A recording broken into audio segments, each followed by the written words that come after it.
And so now what we're going to do is we're going to take the conversation back to the Influx side, and we're actually going to talk to Russ Savage.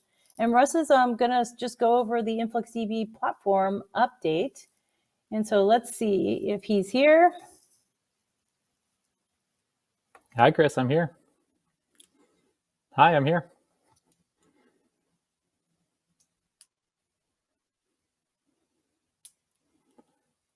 I'm here, Chris. All right, cool. I'm going to get started. So I'm going to walk through an InfluxDB QuickStart. Now, what this is going to be is essentially a crash course for everything you need in order to get started building your own custom application on top of InfluxDB.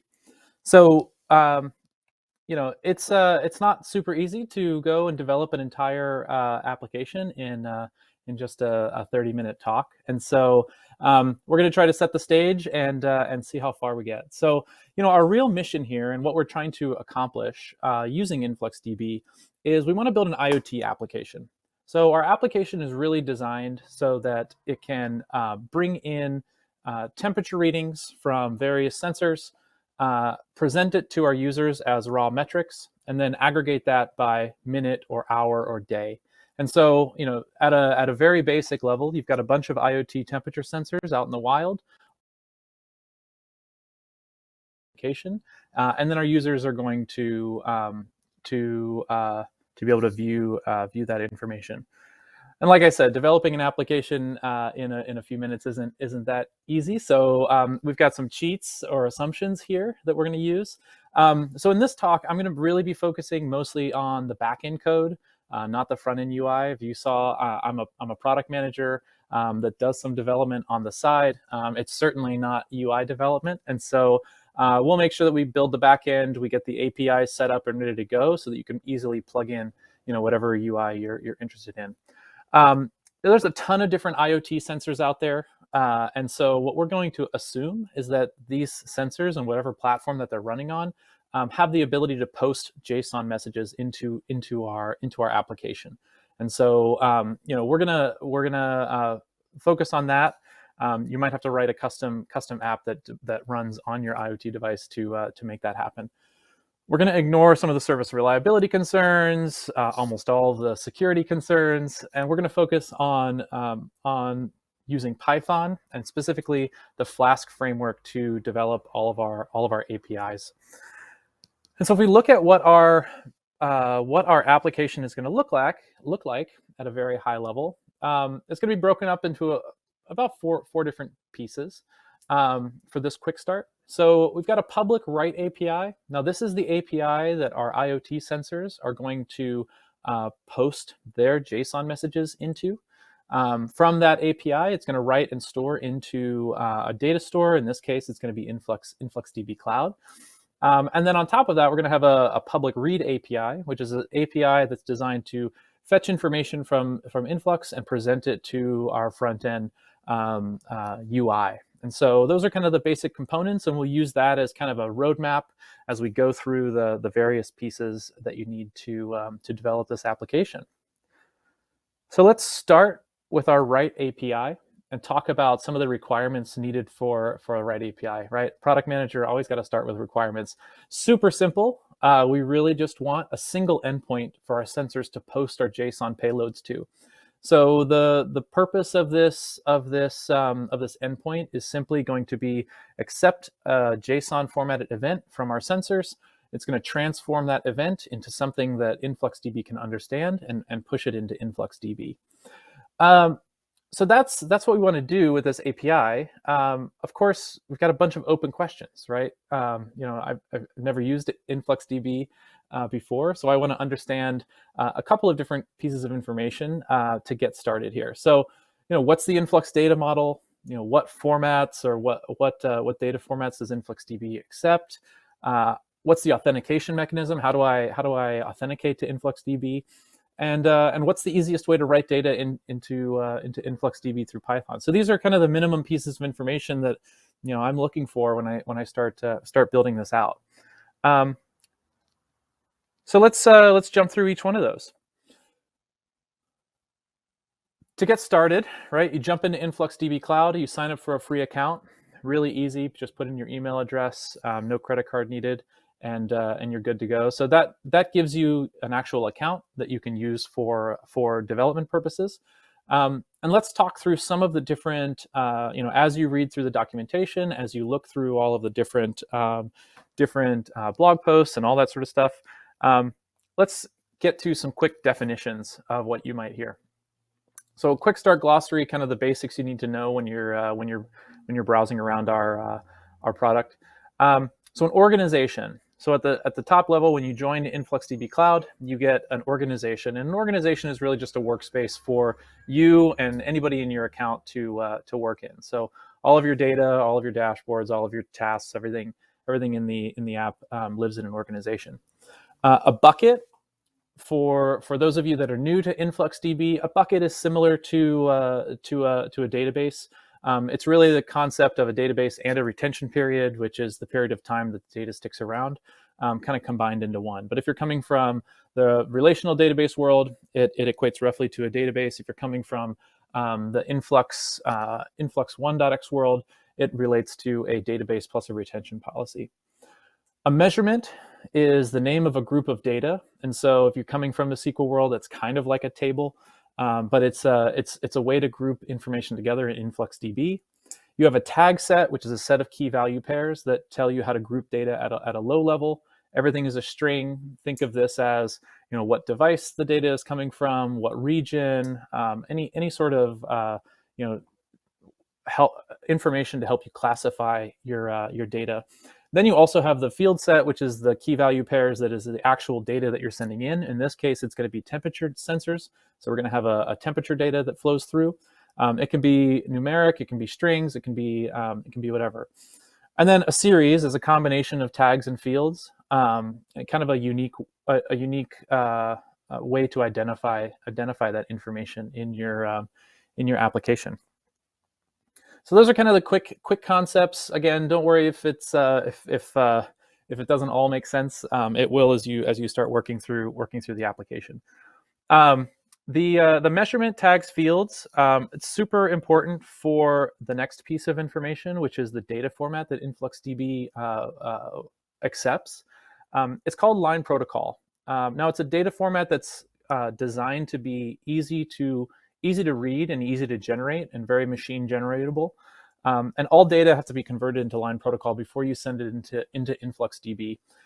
It's got the following format. So bringing the topics from the glossary over, you've got the measurement, you've got a series of tags, in this case host name or US West, and you've got a field set, which is these are the fields. So in this case, temperature and volts. And then you've got an optional timestamp. Now, we recommend always adding a timestamp in there. Timestamps can go down to the nanosecond precision, but obviously when you're writing data in, and you can use whatever precision you want, seconds, milliseconds, whatever makes sense. All of this is really well documented at docs.influxdata.com. And so if you're interested in learning a little bit more about line protocol and what it looks like and how to generate it, you can browse there. So chances are, if you're working with InfluxDB, at some point in time, you're going to have to understand how to read line protocol. So we've talked about a glossary or the data model. We've talked about the format that InfluxDB accepts for incoming data. So let's talk about how you authenticate with InfluxDB. So authenticating with InfluxDB happens through InfluxDB tokens. And so a user creates a API token that they use when they build an application. API tokens are needed for any time you connect a third-party system to access InfluxDB. They're owned by the user. They can have read-write permissions on whatever resources you'd like. Most commonly, you'll probably set read-write permissions on a bucket, but you can also have read-write permissions on any resources. And one thing about InfluxDB Cloud is your first token has to be created through the web interface. And so the workflow that most of our customers use is they'll sign up for an account, they'll jump into the UI, they'll generate an all-access token, and then they can use that all-access token in the CLI and the command line tooling to automate the generation of new tokens if they need to. So So you create the first API token. If you're just getting started and playing around, you can create an all-access token and leverage it in your application.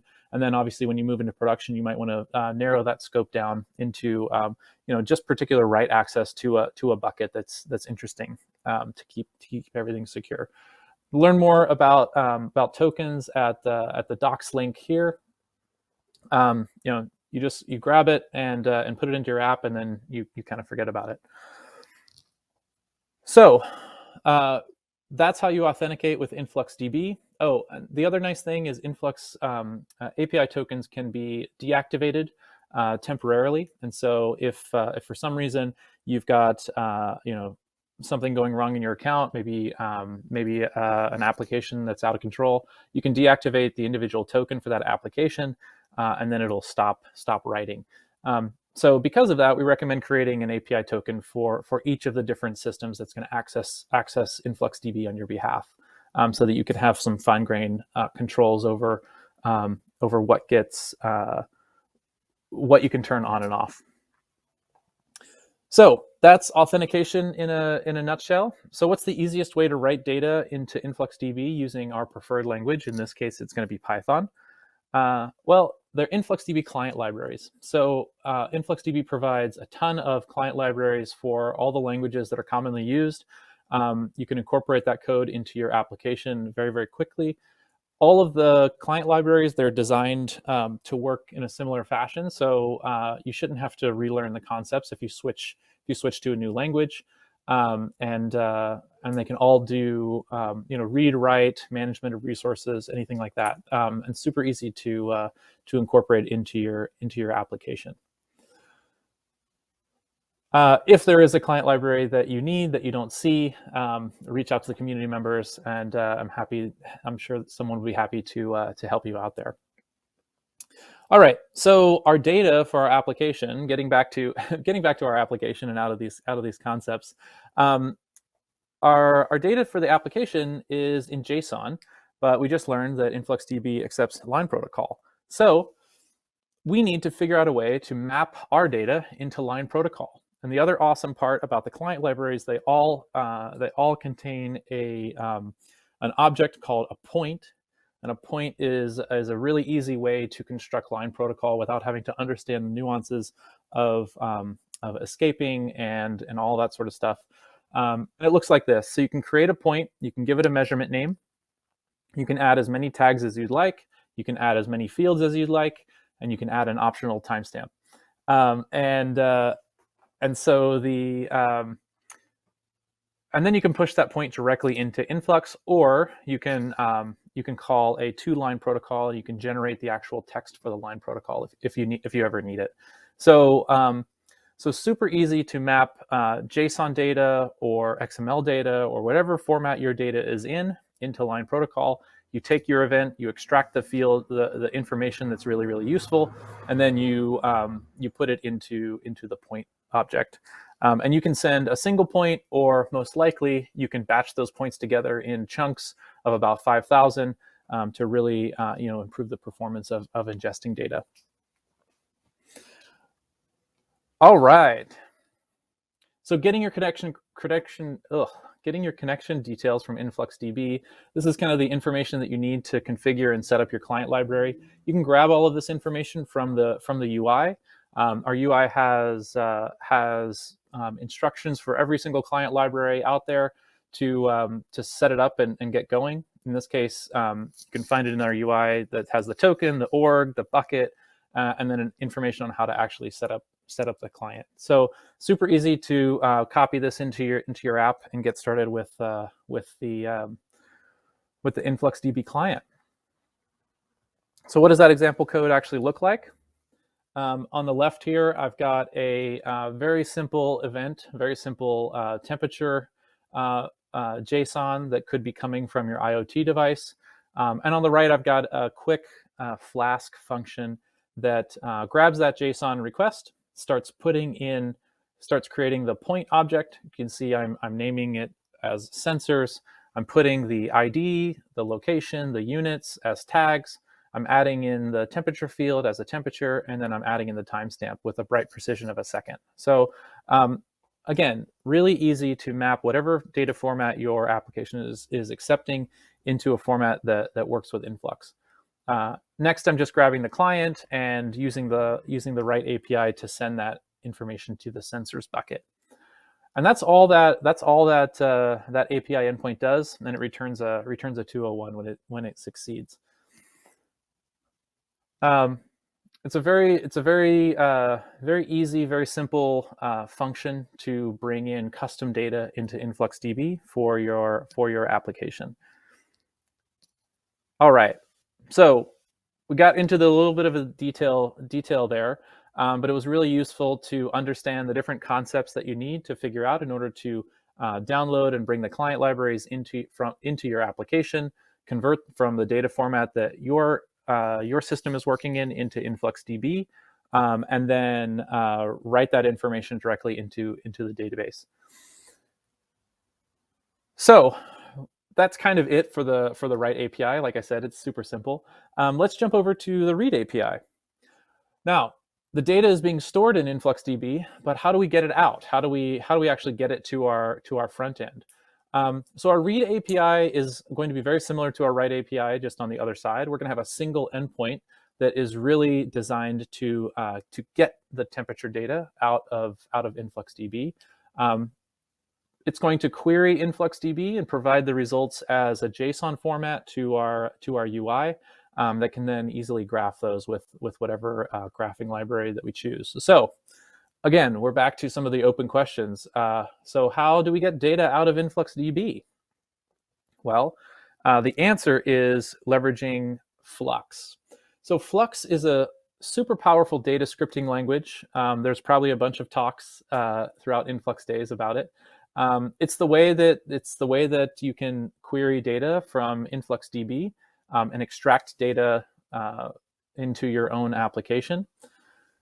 Flux is designed as a functional language, and so you basically keep appending functions to transform and manipulate the data as you see fit. But the first 4 functions that you really need to know are going to be from, range, filter, and aggregate window. And you'll see those in our example here. From just tells you which bucket to pull information from. Range is the time range, so you get a start and a stop there. Filter is a way to filter down the results, and so you can specify the specific measurement or the specific tag or field values you're looking for. And then aggregate window is a really easy way to aggregate that data as you see fit. And so we'll talk about aggregate window a little bit later when we talk about doing pre-computed aggregations for our application. So what does it look like to embed Flux into our client library, into our read API? It looks a lot like this. And so this is an API that's designed to get a particular metric. The metric that you need to get is sent is going to be temperature. The actual sensor ID that you want to get that temperature information from is sent as a query parameter. And you can see my Flux query here. I'm grabbing from the sensors bucket, which is the bucket that I wrote the information in. I'm just going to grab the last hour by default. Obviously, you could customize that so that the user could actually send in the time range that they wanted. I'm going to have the ability to filter in whatever sensor ID I'd like, and then I execute that query and post the results. And so, again, it's a really straightforward way to query information out of InfluxDB and get it into a JSON format for your application. And so, this is what that data is going to look like on the way out. It's a JSON array of temperature values, and then here's an example of easily graphing that in. I think this is Google Graphs. So to give you an idea of what that might look like. So again, this is a quick start, and we're really blowing through this because we don't have too much time left. We have our public write API that we set up with a single point that writes data. We've got that data is getting stored into InfluxDB. We now have a read API, which is going to use Flux to query that information. and presented to our front end as JSON. But wait, all the way back in the beginning of this presentation, which you might not remember and I barely remember, but we wanted to present some aggregated metrics for our users. So the raw metrics are really interesting, but you really want to be able to aggregate that information and give users the option to see that. And so I mentioned that aggregate window was going to be really useful a little bit later. The nice thing about Flux is because it's functional, in order to get brand new behavior or brand new information out of the query, you can really just append new functions to your base query and go from there. And so in this case, I'm going to apply the aggregate window function. It's going to aggregate in 1 minute windows, and it's going to use the average. I didn't make any other changes to my application. I simply added that aggregate window, and I'm able to actually run that aggregation on the server and present that information back to my users. So really, really straightforward and really, really easy. Now the downside of this is that if I've got one person accessing my API, then it's probably going to be fine. If I've got 10 or 20, that might be fine as well. But if I start getting into the hundreds or thousands, rerunning this aggregation every single time is going to be slow and prohibitive. And so what I really want to do is have a way to pre-calculate that information so that I can quickly send back the pre-calculated results and not have to calculate it with every single request of my API. And so that's where Influx Db Tasks come in. So tasks are a way to run Flux queries on a schedule and store the results for faster access. So you can use Influx Db Tasks to create and store custom metrics for your application and make them much easier to access and much faster to access. And so when you're building out tasks, again, it uses the same language. It uses Flux. A couple more functions that you might need to know to get started there. So there's a map function, which a map function is used to change the columns and the values of each of the rows of data that are returned. And then there's a to function that's used to write data back to InfluxDB. And so the same way that from reads data from a bucket, to will write data to a bucket. So in this case, if you look at the updated code here, I've got my aggregate window, I've got my map function, and what my map function is really designed to do is, instead of having that single temperature field, what I really want to do is give it a name that makes sense for my aggregation. And so in this case, it's going to be a temperature underscore 1 minute, because that's the window that I'm aggregating over. Then I'm going to write it back to the same bucket. Now, because they have different field names, they're not going to conflict, and I'm going to be able to query both the raw data from that bucket, but also the aggregated data, which is really what I want to do. So creating a task, super easy to do through our UI. You can take the exact same code that you were going to execute when each client was going to call the API, but now I can add those lines, and I can run it as a task every minute, so that that users get updated information. And when I schedule that task in the UI, that's going to run every minute, and then make that information available to my API. I can check to make sure that that it's running, so I can view that information in the UI. I can see the run logs. I can see whether it's successful or not. And so really, really easy to track and debug that information. And so when I switch over to my updated read API code, it's going to look a lot similar to my my previous get metric function. In this case, I've got the same query. I'm sending in the sensor ID, but also the aggregate that I want to use, and so, or the aggregate window that I want to use. So in this case, 1 minute, 1 hour, 1 day, whatever you pre-calculate, and then I'm able to query that information with the same from range filter, and bring that information to my customers. And so what's really awesome is, again, we've taken the running the aggregate with every single API call. Now we pre-calculate that information, and the query on the API is much simpler. And if I ever want to change that calculation or something, I can change it on the server, and all of my clients get updated, which is super valuable. All right. So if we go back to, we pick our head up from the details here. What we just walked through, we walked through building a public write API that accepts JSON data from my temperature sensors, converts it into line protocol, and writes it directly into InfluxDB. We created an API, a read API to get an individual metric, the raw data for an individual metric. And then we also created a couple of tasks to generate those aggregated metrics, and updated and added a new API to our read API, or added a new endpoint to our read API that fetches those aggregated metrics and presents them to our front end. So again, in just a few minutes, we were able to get that set up and working with Python, Flask, the client library, and InfluxDB, which is super awesome. So what's next? This was a crash course to get you through the basics in order to get started developing against InfluxDB.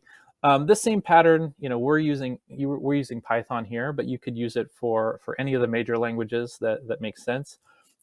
If you develop in VS Code and Visual Studio Code, we have a dedicated Flux plugin that makes it super easy to run and test your Flux queries directly in your code editor. It also has the ability to edit tasks and manage buckets, which is awesome. So you can do all that testing without jumping back and forth between your browser and your IDE. The Influx Db Cli, it's a really powerful command line tool for scripting and automating common tasks. So again, you grab the API token from your Influx account, drop it into your CLI, and then you can really easily script up common tasks, and really awesome tool. We didn't get a chance to get into this, but if your company and your team is using GitOps workflows or continuous integration, continuous automation, or deployment, you can use InfluxDB templates and stacks to manage that. And so you can create systems where all of your tasks are represented in GitHub. When someone makes a change to the task, they check it out, they make the change, they merge it back into master, and that change is automatically deployed into your cloud account. And you can do all the proper code reviews and stuff like that. So really awesome way to use InfluxDB within GitOps workflows for your team. We only talked about 6 functions in Flux. Flux has hundreds of functions.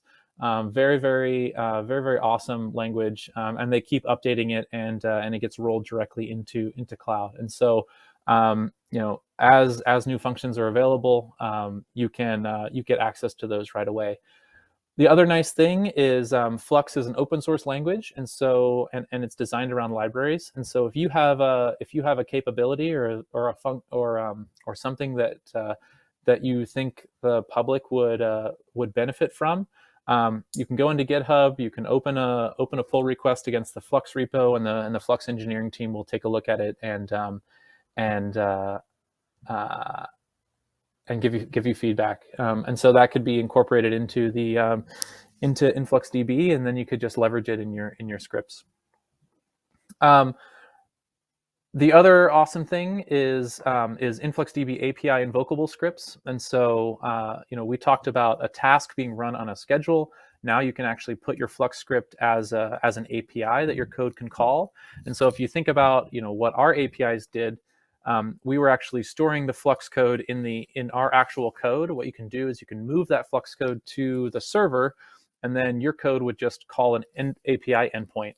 Now the advantage there is if you're deploying this code to your individual clients, so potentially a mobile app or an installed application, you can keep the Flux code on the server side. You can modify it there and fix issues without having to issue new updates to the client.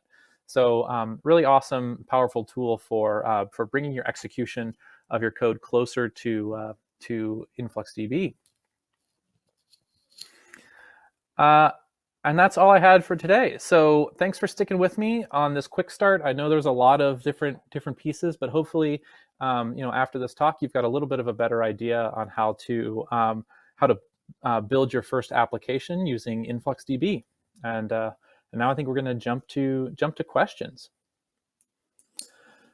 So I got a question. Are there any plans to support a JSON field data type instead of just flattening the data, save the nested JSON? So there's a couple different things there. You can store JSON as string fields as a field, and so I know there's some instances where you can store a JSON blob as a giant string field, and then use functions in Flux to decode that JSON response in your query and pull information out of it. So while it's not a formal JSON field type, it's just a string type. I'm not sure if there's a plan to support JSON field types specifically in Flux, but it's a great question to ask the Flux development team if you get a chance. So next question, are all the UI demo available for enterprise InfluxDB? The UI that I showed you is Influx Db Cloud. I think it's slightly different for enterprise InfluxDB, but I know that you can do similar things with enterprise. And so I think reach out to your support team and see how you can get access to all those cool Influx Db Cloud capabilities. Is there a limit for the number of tokens? No, there isn't. So you could use one per device. In fact, it's probably good if you switch out devices frequently, or you don't control the actual devices. They're deployed in the field. Really useful to be able to turn off and on devices if for some reason something goes wrong. So no limit on the number of tokens you can create. For people that are new to InfluxDB, what do you recommend as far as a getting started approach? I'm a huge fan of getting your hands dirty with the technology, and so if you're new to InfluxDB, I recommend jumping into a client library in a language that you're familiar with. Grab your API credentials and start playing around with pushing data into the system. That's probably the easiest way. You can also use some of the sample data sets that are in the UI or available, but I think it's always more valuable if you get the ability to use your own custom data, something that you're familiar with, and you can see how InfluxDB performs. It's also nice to play around with different schemas, and so as you're pushing your data in, trying different combinations of tags and fields based on the queries that make sense. It's more art than science in some cases. How does Flux tasks scale for downsampling high volume of data? So Flux tasks, they're essentially Flux tasks and capacitor are very similar, and so I think the Flux tasks are going to scale for whatever a downsampling or aggregation that you want. And if they don't, then I think you can connect to the team, and they'll help you optimize and understand kind of what your Flux is doing. Probably give you a bunch of tips and pointers for improving the performance there. But we're pretty confident that Flux tasks can scale and handle whatever data volumes that you need. What's the difference between notebooks and templates? Notebooks are a UI capability that allows you to edit different resources in the UI. Templates are a textual representation of those resources, and so the use cases are very different. Notebooks is more of an editing and a creation experience baked into our UI into the web UI. Templates are really designed for GitOps workflows and working with data through Git, and so different use cases, different technologies. It's useful to understand both. Again, it's just another tool in your toolbox as you work to solve problems using the InfluxDB platform. Is the procedure the same for CSV format as for your JSON example? Yeah, so if your data is coming in as CSV, you're probably still going to need to figure out a way to map the individual CSV columns to tags and fields and measurements. And so, it's just a different parsing mechanism. I use JSON because it's really common on the web. But if your data is coming in as either a single CSV line or a bulk CSV, you just parse it into an object or parse it into a point object and write it directly into InfluxDB. There's some other capabilities using CSV. So if you use the command line tools, for example, you can bring that CSV data directly into Influx just using the command line, and you can also bring it in through Flux or the UI. So a lot of different options for using CSV data in our platform as well. Well, awesome. Thank you for the great questions. Thank you for sticking around and listening. I really appreciate it. And I'm going to pass it back to Chris Turillo now. Awesome. The timing was so perfect, Russ, and thank you so much for all that information. We definitely always learn a lot from you and your great examples. And if you think about what you just saw, he just basically built an app in just, half an hour? Pretty quick. So imagine the cool stuff that you can build with InfluxDB.